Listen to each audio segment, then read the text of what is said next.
From Connecticut Public Radio in Hartford, this is Audacious. I'm Kyone Wolf. Hello, my name is John Graham, aka The Memory Guy. I'm a substitute teacher and a top 5 memory athlete in the United States. Back in 2017, John Graham auditioned for America's Got Talent. In this video, I'm going to demonstrate my memory ability by memorizing a random 30-digit number as fast as I can and then reciting it back to you. Sure enough, he blindfolded himself and recited all 30 numbers perfectly. But that was just a fraction of what he could really do. Today, you'll hear what it's like to have memories that set records. Katie Kermode has trained her brain to dominate memory competitions. She holds 4 world records. For memorizing numbers, she uses a method called the Ben system, where she turns numbers into words or phrases. And it has paid off, literally and figuratively.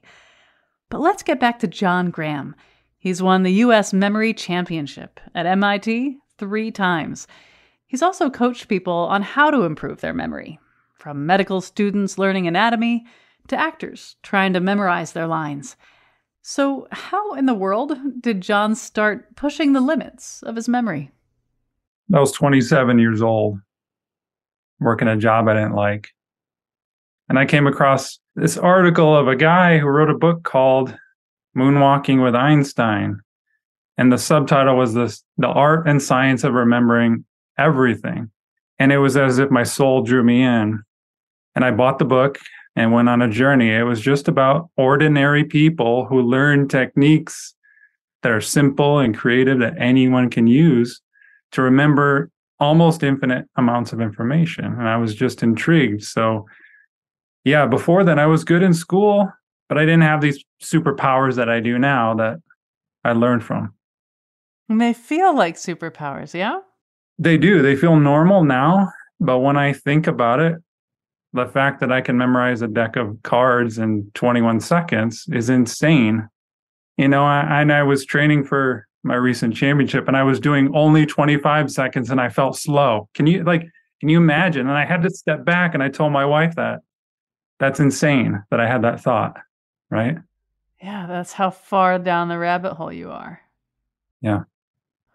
It's one thing to read that book, Moonwalking with Einstein, and it's cool and you put it to good use and maybe you're noticing, when I go out, I remember people's names, like this is working, this is really working. That's one thing. That's probably most people who go down this path. But most people who go down this path, I imagine, do not go full speed ahead into competing in memory competitions. So what was that turning point like?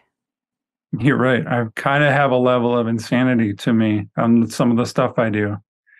But I think it did not start that way as obsession, and that it just started as an interest. And at the same time in my life, my wife and I, girlfriend at the time, sold everything we owned and traveled the world. We were in Southeast Asia. And I had just read this book. I just started practicing these techniques. And lo and behold, the World Memory Championship was in China that year. So I said, this is destiny. I'm going to go. I'm going to compete, bomb, do my best, strive for something, but I'm going to meet some of the best in the world and learn from them. And that, when I met ordinary people like me who shared their wisdom, their learnings, their own spin on the techniques, that's what really got me interested, realizing I could take this a lot farther and have fun with it. When you bring up the people that you saw at these competitions and who also elevated your game, what kind of people were they? What were they like? On the surface, there were more men. There were more Asian countries represented. It's a lot more popular in the Asian countries, and understandably so. But these people are probably more left-brained people, analytical people, nerdy type of people, who are just curious and want to learn a lot of information. Initially, that was my observation. Now I think there are a lot more females ascending and accelerating in here, and there are actually a lot of world champions who are female, because I think we'll talk about this, but imagination, the feminine aspect, the creative side, the expression, that will take you farther in memory.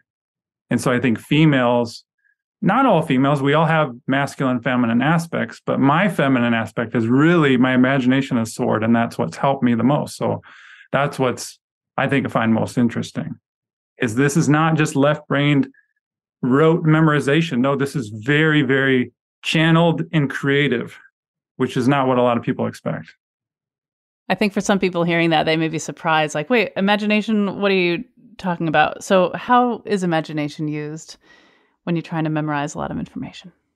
Memorization, when people think of it, is very boring. Like when you're in school, you just read things over and over, and that's so incredibly boring. That's so left-brained, not organized in any way. So in order to enhance your memory, you use your innate creativity and imagination. So you literally imagine stories, pictures, impressions in your mind to create context, to create a connection with the information you're trying to memorize. Can you give me an example? Yeah, what's a fun word that we can... Let's do, what's a language? You could do a language. Okay, how about a Gaelic word? That's awesome. Gaelic word for onion. Ooh, no, that's too easy. Google Translate. Albanian to English, English to Albanian. Verb, pleasing. Epeljueshme. Epeljueshme. Epeljueshme. So when you're creating these links, this is a very basic technique called the linking method. And this is an advanced example because this is quite a challenging language, but you want to create a story between the word pleasing, which you already know what that means. You can have an association. We'll talk about that in a second, but Epeljueshme is the Albanian word. So you want to take that word and typically you want to convert that into something. And a really simple way is to what does that word sound like to you instantly, like without filtering through and Googling. So if I play this sound, Epeljueshme. Epeljueshme, I think it's sounding like apple. Uh-huh. And then Jewish. Yeah. So like I immediately imagine I'm eating an apple and it's pleasing to me. And then maybe if I need to remember the second part of the word, I have a friend who's Jewish and maybe I'm enjoying this pleasing apple with my friend who's Jewish. So that initially creates a story that's visual, that you're there, it's immersive, and it creates a context for all the information to be stored together. So if you're learning a language or a definition, you can create these fun stories to make these definitions sticky and fun. I love that. And so that's what, when you talk about maybe a woman's more inherent nature in using imagination, that's it. That's what you're saying. That's the creative aspect, the expression. And I think women typically have that stronger innately. I had to learn it. I think we all do to some extent. But yeah, it's a lot of trust too. Because males, I should speak for myself, I had a lot of problems trusting what came to me intuitively in my mind. So I teach a technique called the ink blot, which literally I just did it, where Epeljueshme, I thought of apple immediately. I didn't filter it. I didn't think twice of it. I didn't judge it. I just used it. And if you can do that with your memory, you're faster, but it's also the connection that your brain is naturally downloading to you. It makes sense to you. It might not make sense to another person, but it makes sense for you, which is important in memory. It's fun. It also feels like sort of a scavenger hunt. Like there's sort of a new door that's open in your mind that is open to interpreting these signals that are coming in to try to memorize these names. Does that feel right? Like it's kind of like, oh, it's a whole new channel open. Let's go. It is exactly a channel. It's exactly a channel. I think we're tapping into non-local mind. And some of this is not stored in our brain. We're tapping into something greater than ourselves. And if you trust yourself in that channel, that intuitive hit that comes to you, and you use that more, you're going to be faster, you're going to be more efficient, and you're going to make connections that are better than if you're getting into your left analytical, logical mind can get in the way sometimes of that and think, oh, that's not good. There's something better. There's something better for Epeljueshme. I'll look this up. I'll think about it, right? That gets in the way and it's a slog. So if you trust your feminine aspect more, that channel, I think a lot of magical things can happen. The more I trust this and I use it myself with memory, I trust it more in other aspects of my life, in creative ideas and even words I'm saying to people. If I get out of my way, like in a conversation like this, if I don't rely on notes and bullet points and pre-study for hours, if I just have a conversation, I'm trusting that too. And the words can come out and express themselves if I don't hold back. So if you do that with your mind and you practice that in the words too, it's very powerful. The big one is memorizing people's names. And before I ask you to lend me a few tricks, I want to put this to you. And you're finally somebody I can talk to about this. I have no problem, and I think most people don't have much of a problem remembering names of people's pets, right? But when we try to remember people's names, all of a sudden it's, I'm so bad at this. I just can't remember people's names. And it's true for me too, but I wonder how much of that is my own limitations I put on myself. Or is there a difference between where in the brain pets' names are stored? Like, am I wrong to think it's unreasonable for us to be able to memorize or remember one and not the other? I think you're correct in both observations. Yes, it is your belief that gets in the way. If you keep saying you have a bad memory with pets or names or people, you will. Self-fulfilling prophecy, yeah. Yeah. But also, I think it's interesting. I've never noticed that with pets, but I think pets typically have a more creative or unique type of name, a fun name than people do. And I think because of that, it allows creativity and connection. Because I think there's an example in Moonwalking with Einstein where they talk about it's easier to remember if someone is a baker than if their name is Mr. Baker or Mrs. Baker. Why is that? It's the same information, baker. But if we can imagine they're a baker, we naturally imagine them at their job and what they do and associate that with bread or, the donuts or whatever. But if we just see it as their name, we don't intuitively make that connection. We don't have a story. Yeah, we don't have the story. So if you hear a funny pet name, you naturally think, oh, you relate it to something goofy and you remember it better. So I'd love to hear some tips. I'm sure the people who are listening to this show would love to hear some tips on memorizing names. And I'll also offer that, my name is strange. It's uncommon. It's not pronounced at all the way it looks. So sometimes when I meet people, I'll say, my name is Kion. It rhymes with my own. Do you think it's helpful for me to try to give people tricks like that? Or is there a better way I could get people to remember how to say Kion? I think what you're doing is beautiful because it does help people. You're essentially giving them the memory technique on a platter to use. I will say, my name is John Graham, John with an H and Graham like graham cracker. So then people immediately grab it, right?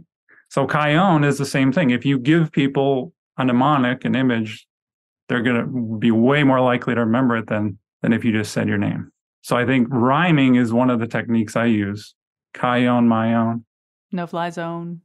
Yeah, a lot of times I recommend people initially, if they can't think of something, right? If your left brain gets in the way, what's the perfect image for a Kion? You're getting in the way, right? What is the first syllable? Kai, kite, right? Just intuitively. Kite is an image. Kite, I can imagine you flying a kite, you owning a kite, Kion. I may have a kite or two, yeah. Yeah, but rhyming is good. If you know someone with that same name, like John, you can imagine the John with me, buddy, similar looks, whatever.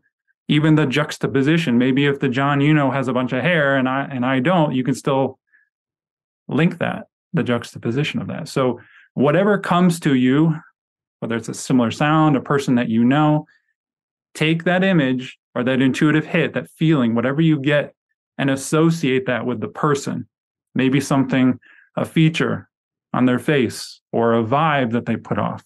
So Kion, you're wearing a hat. You probably won't be wearing a hat the next time I see you, but I see you have tattoos, right? Maybe I imagine you have a tattoo of a kite on your hand, right? Just an observation, right? You can associate something with someone's hair. You can imagine if you had long curly hair, I can't see your hair fully, but if you did, right? I could imagine a kite entangled in your hair, right? Something like that. And you don't have to think this through, just throw something out there, right? You notice that you see the creativity in this where the left brain can get in the way of perfection, of the perfect, of what's the greatest way to do this, or what's the best way. And then the right brain has fun and just splats it on and it's much faster, and you're more likely to remember that. Sometimes when I meet people, like if I met you and you didn't give me the with an H and Graham like graham cracker, I would say, "Oh, John, nice to meet you. Is it John with an H?" And I'll often ask people about the spelling of their names, especially if it's a common, like if the person's name is Jan, I'll be like, "Is that Jan or Qan?" And I'm actually just kind of, yes, I want to know how to spell it, but I'm also buying time because I just really want it to stay in there. Is buying time kind of part of the process too?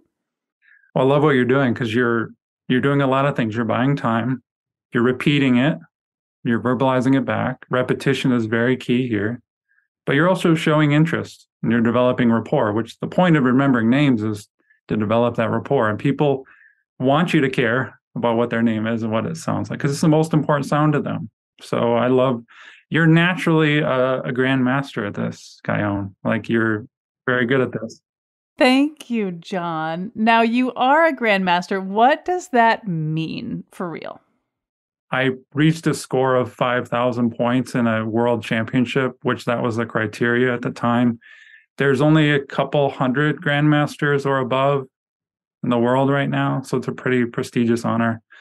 There's 10 events in this competition, right? And so different disciplines of memory like numbers, words, cards, binary digits, faces, names, things like that. And so you're scored on multiple disciplines. Now, when you are memorizing a deck of cards or whatever, how long does that stay in your head? It could stay forever if I wanted it to. So the one thing you don't know is that I may remember more than everyone, but I also forget more than everyone. I know how to forget very well. Wait, even personal stuff or just numbers? Oh, sure. Yeah, everything. I'm human too. But I know the art of forgetting. I know that if I leave it alone, where I stored that information of the cards, because I store it in a place that I know, in a familiar location to me mentally. So if I don't look at that information, it dissipates and I forget it and clears out so I can use that place again. But if I wanted to memorize a deck of cards and remember it for the next 10 years of my life, I would just review it periodically using spaced repetition. So does this ability make it so you would probably be like a really good witness in some, like if you had a hit and run and you know for sure what the license plate is, like you'd make probably a more reliable witness than some others, yeah? Yeah, I think so. With the information that's hard to remember, like letters and numbers, abstract information, I would be really good at. But that's a key point you mentioned. In a hit and run or an event like that, it's emotional. And I think people naturally remember better because an emotional aspect is anchoring to that memory. So using imagery and feeling and creativity is good, but emotion, if you can add emotion to things you're memorizing or seeing, that's why we remember where we were on 9/11 or big events like that, right? That's just the emotion that anchors into that memory. So that's another tip for you guys is if you're trying to memorize something, add emotion to it. Involve people you know and you love or places that you know and love. That was John Graham. He's a 3-time USA memory champion and memory grandmaster. When we get back. So I will deliberately create chaos in my mind or my environment so that when I get to the competition feels easier than my training. Then we'll spend some time with world record memory champion Katie Kermode. I'm Guyon Wolf. This is Audacious. Stay with me. Argon, krypton, neon, radon, xenon, zinc, and rhodium, and chlorine, carbon, cobalt, copper, tungsten, tin, and sodium. These are the only ones of which the news has come to Harvard. And there may be many others, but they haven't been discovered.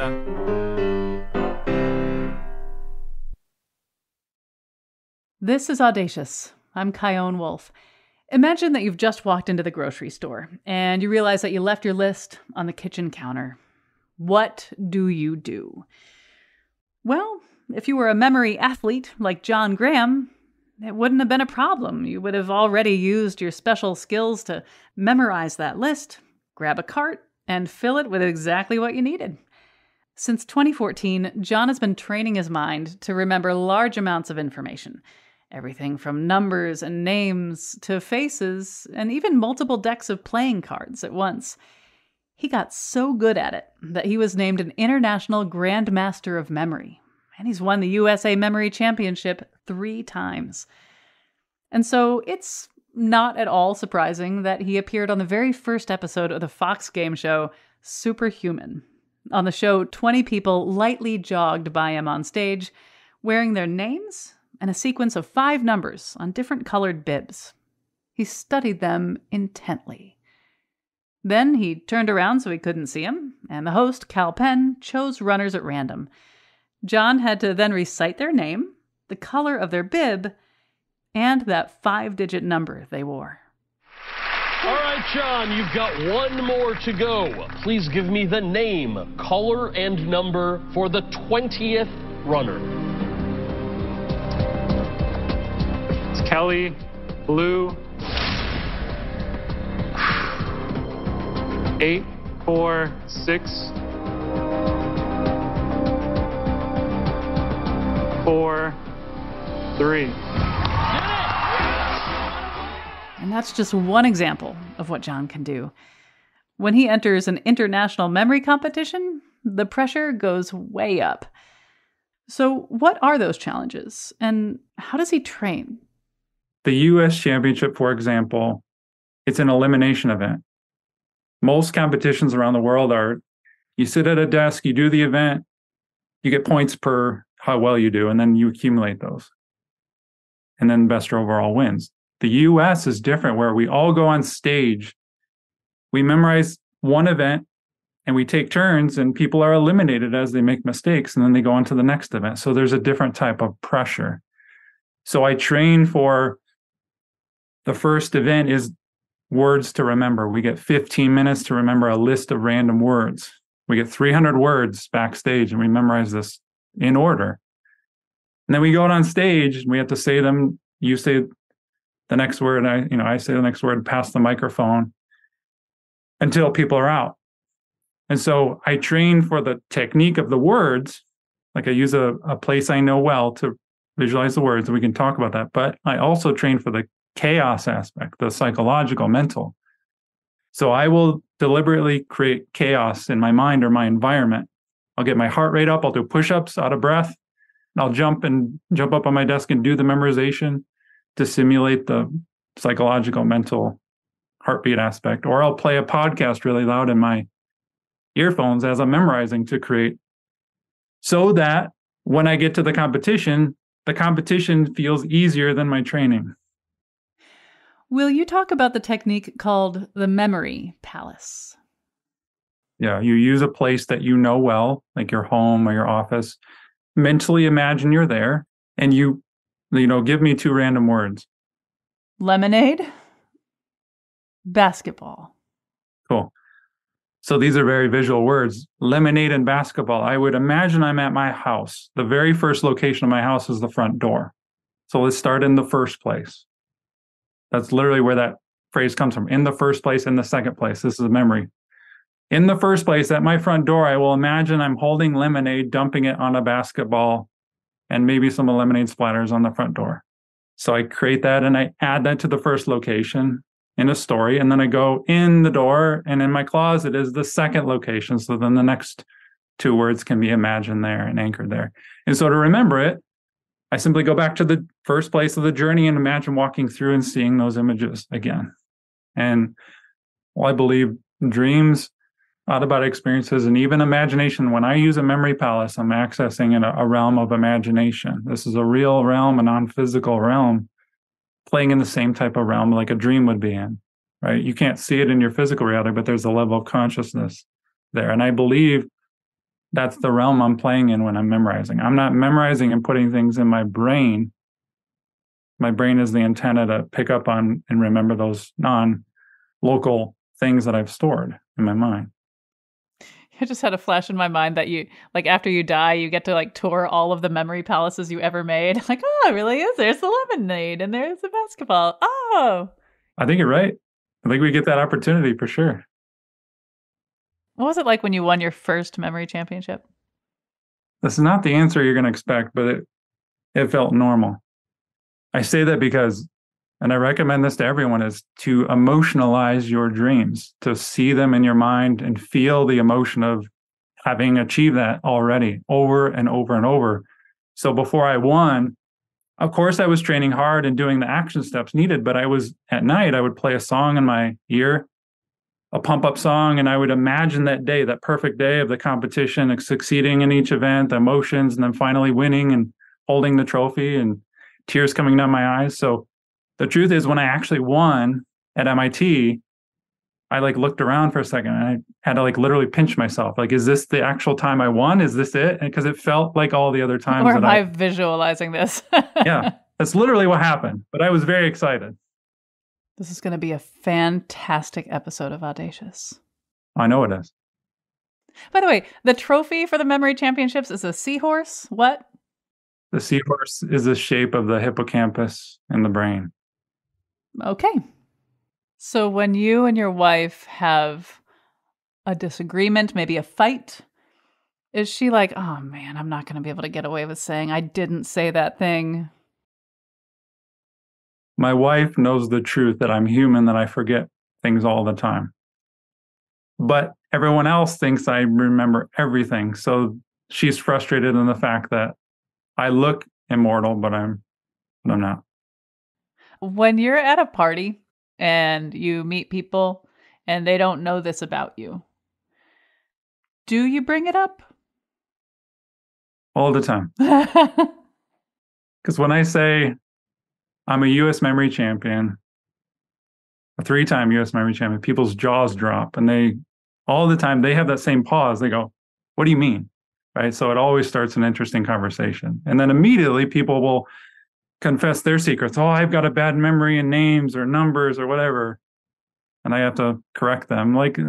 You're not wrong, but stop saying that.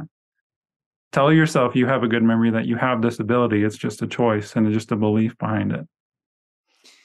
You make me think too about how, we've got smartphones, and smartphones more and more are remembering things for us. Thank you, calculator. So we don't have to store as much in our heads. And so I wonder if, as cell phones and AI do their thing, if maybe the things people need to memorize will get fewer and fewer categorically.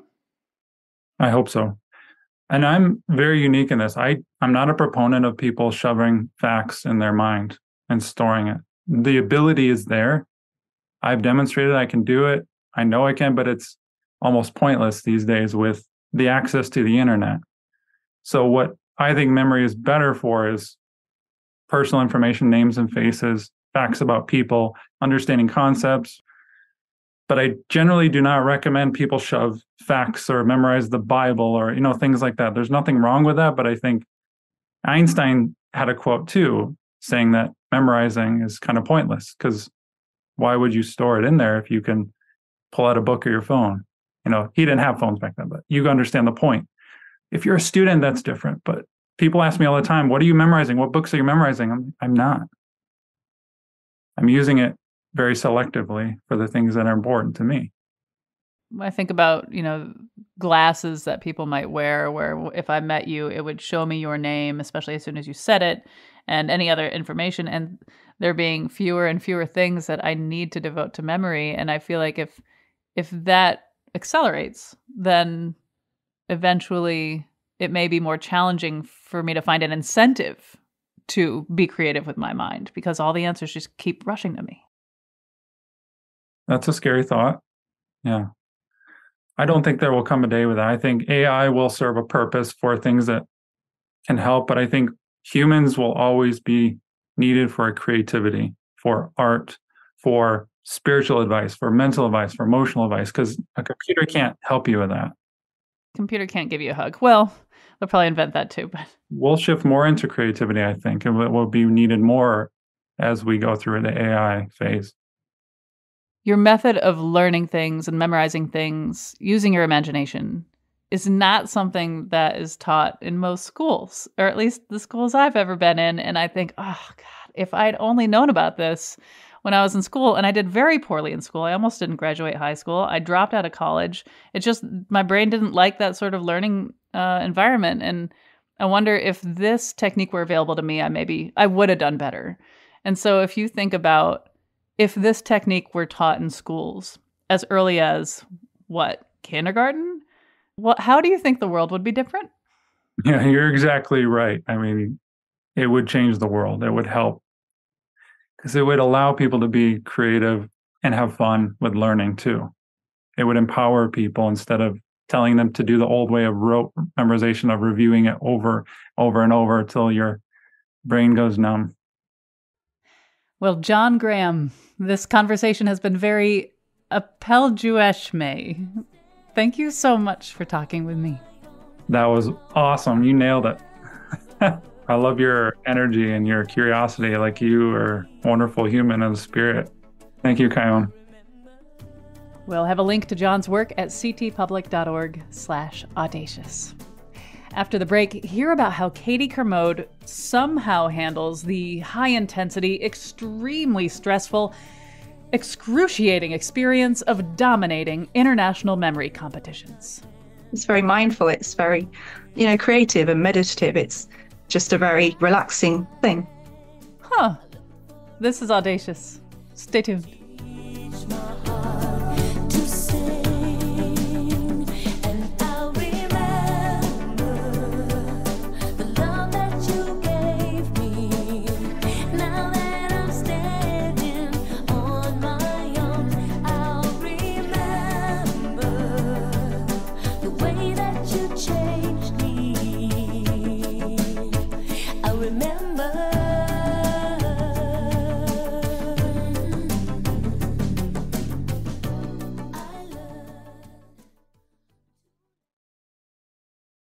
This is Audacious. I'm Kion Wolf.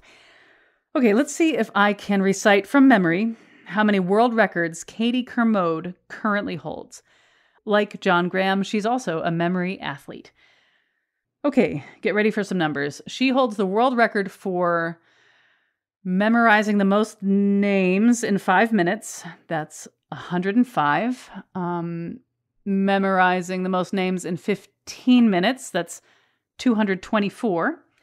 The most words in 15 minutes. That's 318. And she memorized 50 words in 51.31 seconds. I am very good at this and definitely not reading off of a script. Katie is a grand master of memory, and she's been the UK memory champion 4 times. When Katie was just 3 years old, her family realized that she had a knack for remembering.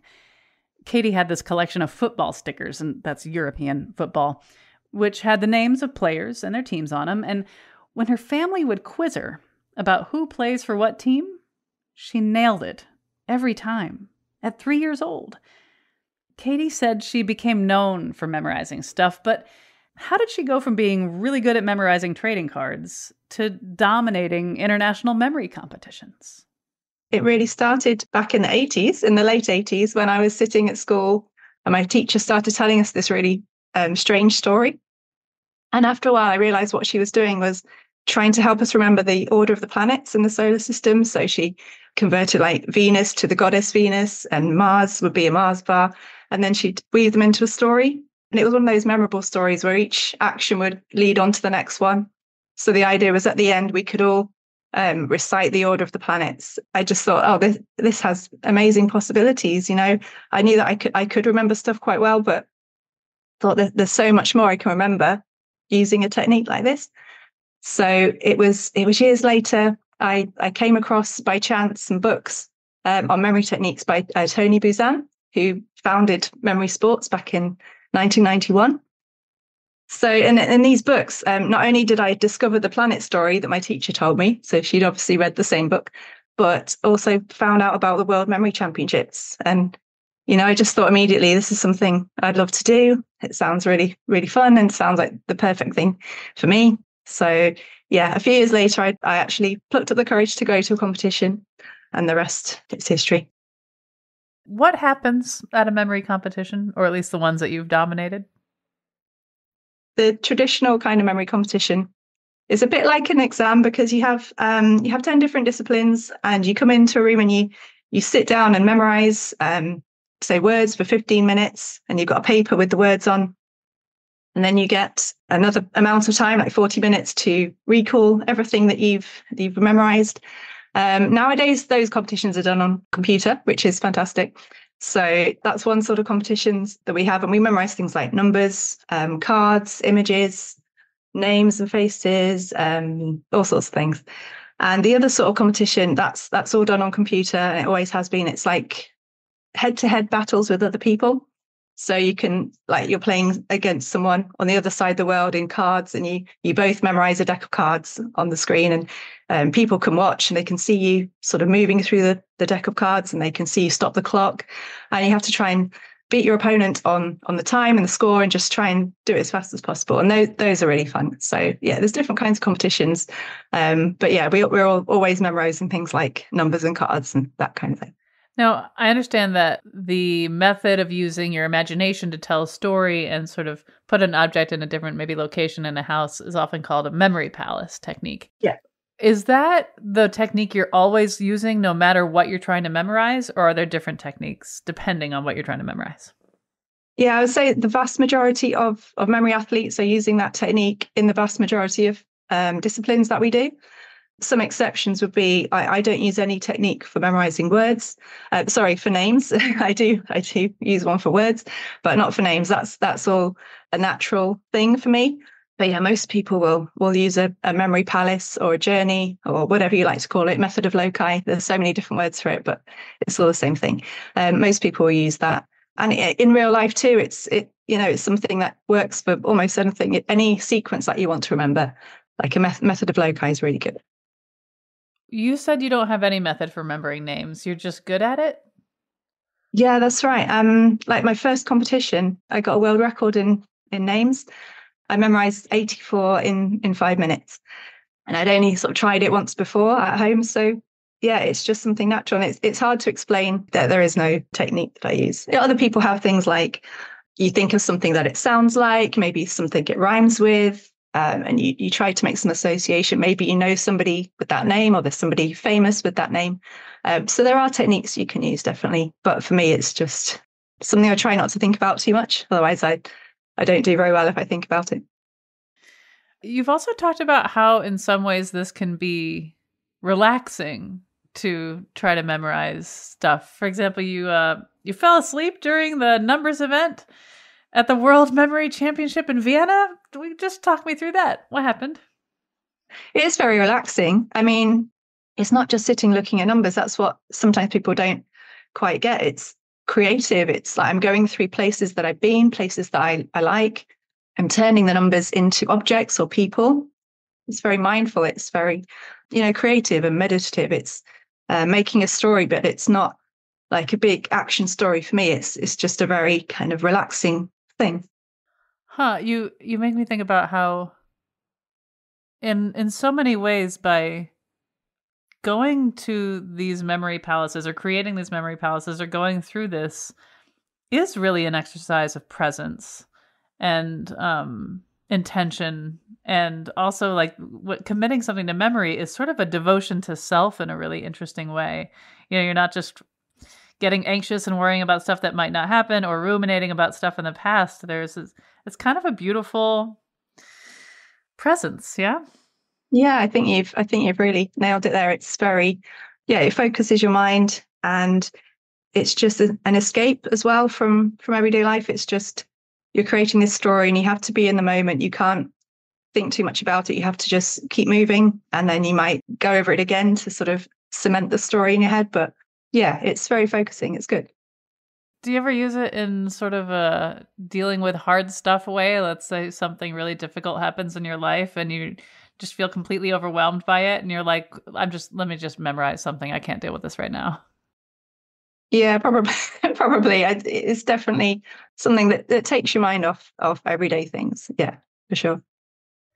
In these memory competitions, when you win, what do you win? Oh, great question. Well, sometimes we win money, which is nice, and trophies. But generally speaking, there's not a lot of money involved in memory sports. So, we just enjoy winning, really, if we win. And it's not something you'd enter because you want to make a career of it or anything like that. So you don't have like a memory yacht? No, there's no memory yacht, but I think that's a great idea. Let me see what I can do. I'll make some phone calls. Yeah, it's just something we do for fun, but there have been some really big competitions where people have been able to win lots of money, which is nice because people put so much time into it, that for some people it is almost like a career. So yeah, I think it's always great when we can get sponsorship. What was the competition you've been in that had the highest money prize? So there was a competition in San Diego a few years back. I think I might have won 6,000 or something like that. And the people who actually went on to win the competition obviously won a lot more. But yeah, we don't expect to get prize money everywhere we go. How often do you bring this up when you meet new people? Either as, hey, this is something really important to me and that is a big prominent part of my life, and or this is something really, really cool about me and I want you to know it. When I first started, I really didn't talk about it that much. So even people who I knew really well didn't know that I did any of this because I don't know. It seems quite nerdy, and maybe I didn't really own that. Now I think I do. I really enjoy it, and I don't care if everybody knows. I love memorizing stuff. It's changed my sort of attitude to that. But yeah, if the subject comes up of memory, sometimes I will mention it, not to show off, but just as something to talk about, and sometimes I just talk about what I do for a job and that's it. But then, yeah, it does come up, and it's people are always interested to know.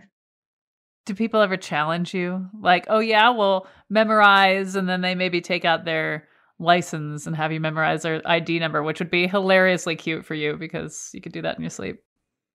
No, people don't do that. Maybe if I was in the US, people would do that a lot more. If you're just with me. In the UK, people don't really do that. They just, oh yeah, that's really interesting, and then they ask me a few questions about it. But that's it, really. I don't get challenged, which is good because I don't like being put on the spot. I suddenly had to memorize a deck of cards in the middle of a pub or something. Also, if you've had a few. But if I did show you my ID, which I think has 9 numbers, would you kind of laugh? Like, 9 numbers? Are you kidding me, lady? Is that quaint? 9 numbers, I don't even need to really use a technique because I turn it all into syllables. So that's just 3 syllables. So it might be like cat, hat, not, or something. And then I could just say that in my head. I wouldn't even have to place it in a location. That's it. That's 9 numbers is 3 syllables, and that's it. Wait a minute. Okay, so let's say my actual ID number, I have no idea what it is, but let's say it's 946. Okay. 642 991. How would you remember that? Yeah, so 946 642 991. Uh-huh. Yeah, so 946 is posh. So I'm imagining something really posh. Wait, why is 946 posh? So 9 is a P, 6 is a like sh or ch sound, and then the 4 in the middle. When it comes in the middle, it's a vowel. So the 4 is like O, like an O, like a short O sound. So 946 is posh. 642 is Sean. It doesn't quite go. It's like Sean, but Sean. So like I imagine someone called Sean. Thinking of Sean Connery, James Bond. And then 991 is boat. So the P can also be a B. So it's boat. So I'm thinking of posh Sean with his boat. Maybe it's a really fancy boat or something. Whoa. And there you go. Okay. Is there anything about having this ability, both the inherent one that is just in your brain wiring and the skills that you've developed over your lifetime, is there anything about it that sucks? So off the top of my head, one thing is that sometimes people don't remember me, but I remember almost everybody that I meet, and people I met from years ago. Sometimes they don't remember me at all, and that makes me feel a bit sad, but it's fine. I kind of appreciate that not everybody remembers quite as much as I do from years ago, but not to say that I remember everything. Sometimes I meet somebody and a couple of weeks later I've forgotten their name or something. That happens to me. But yeah, it's annoying when people don't remember you. Yeah, you have to not take it personally, which can be hard.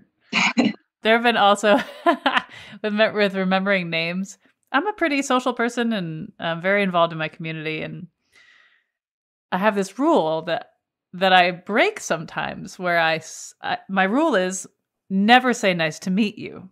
Always say nice to see you. And there have been a few times where I thought to myself, oh, I know I've never met this person. I know it. So I say, nice to meet you. And almost without fail, they'll say, we met actually a couple months ago.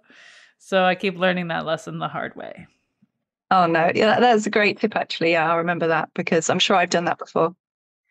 There may be people listening to this who are already setting their sights on becoming memory champions and facing off with you at some point. But for the most part, people listening to this show are probably hoping for something that they can hold on to or that they can start to develop in their own, that they could use in their daily lives. So what kind of things come to mind for those people listening? What I would recommend first is to try creating a little journey around your house. Maybe start at your front door, or if you have like a pathway out the front, driveway, something like that. Just create a series of locations and then try going through it in your head. And then you've got maybe 10 to 15 different locations that you can use, and then you can store anything you want in there. And that could be a nice way to remember, like a groceries list or anything, basically. Another thing that I think would be a really nice little challenge is to find a location for every day of the week. So it can be something that sounds like that day. Like for Monday, I use the moon because moon sounds like Monday. Or it can be something that you do on that day. So if you go to a restaurant on Fridays, then Friday can be a restaurant, something like that. And then every time you want to remember something you've got on a certain day, like an appointment or something you do regularly, you can place it in that location. Like suppose Wednesdays was a wedding and you play tennis on Wednesdays, then you visualize people playing tennis at a wedding, and then you won't forget that that's your tennis day. And if you get bored of that, you can go on to months. You can find a location for every month of the year. So yeah, there's definitely stuff you can try, and I really hope people will try it. Well, my final question, I've saved the hardest, is what are the names of all the planets in our solar system, Katie? Okay. So Mercury, Venus, Earth, Mars, Jupiter, Saturn, Uranus, Neptune. In my day, it was Pluto as well, but I don't think that's a planet anymore, right? So, yeah, I think that's done. Well done. Katie Kermode, thank you so much for talking with me. Oh, it's a pleasure. Thank you. I will remember you. Will you remember me? Audacious is always lovingly produced by Khalil Rahman, Jessica Severin DeMartinez, Meg Fitzgerald, Robin Doyon-Aitken, Meg Dalton, and Katie Tolarski at Connecticut Public Radio in Hartford. If you like this episode, and of course you did, check out the one we did featuring people who have a super rare condition where they remember almost every day of their lives as if it were yesterday. And we did a show full of people who've won entirely different kinds of competitions. Find out what it's like winning a new car on The Price is Right, solving the puzzle on the Wheel of Fortune, and competing on Jeopardy against one of the greatest contestants of all time, Amy Schneider. Find us at ctpublic.org/audacious and subscribe wherever you get your podcasts. Stay in touch with me on the socials at Kyone Wolf, and you can always send an email to audacious@ctpublic.org. Thanks for listening.